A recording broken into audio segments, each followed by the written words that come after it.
Good afternoon and welcome to all my friends in internet land. Welcome to another edition of In Toronto Stan.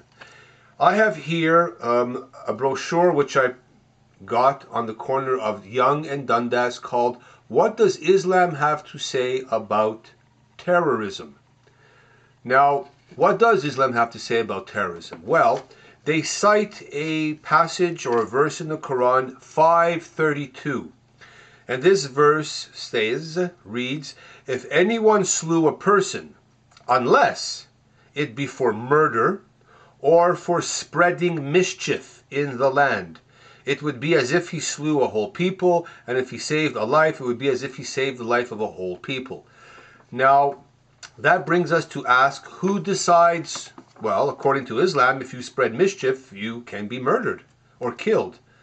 So if I were to say Allah doesn't exist, it's a joke, it's false, Muhammad is a false prophet, would that be considered spreading mischief or apostasy, as it is in many people like Salman Rushdie know about apostasy and having death threats for spreading mischief in the land of Islam, wherever Islam is, that is the land of Islam.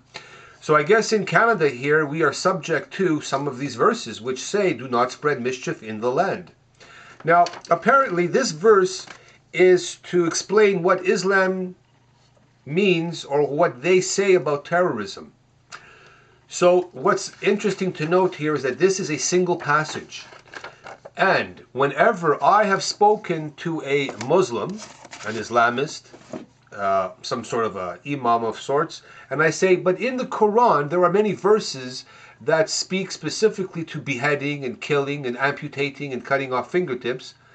Well, that's not good. That's against Canadian values or Western enlightened values. And they will always say, brother, please, you must read it in context and what it says and what it doesn't necessarily mean that, and etc. And there's extenuating circumstances.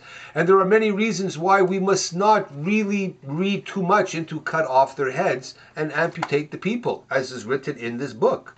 So then, if that should be true, could we not say that a passage in the Quran that said there is no compulsion in religion maybe also doesn't really mean that, and it was just said for some reason? Now, again, this brochure called What Does Islam Say on Terrorism can be found on the corner of Yonge and Dundas, given out there every weekend and most evenings, sunshine notwithstanding.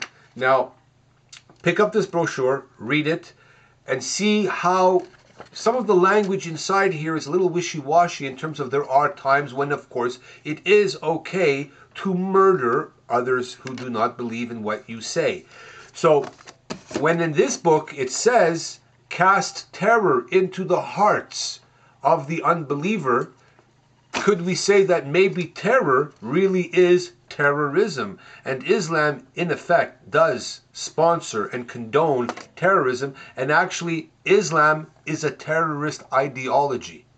I don't know. Just read your Quran. Read 8:1-2, read 5:3-3, read 9.5, 9-9, and a slew of many others.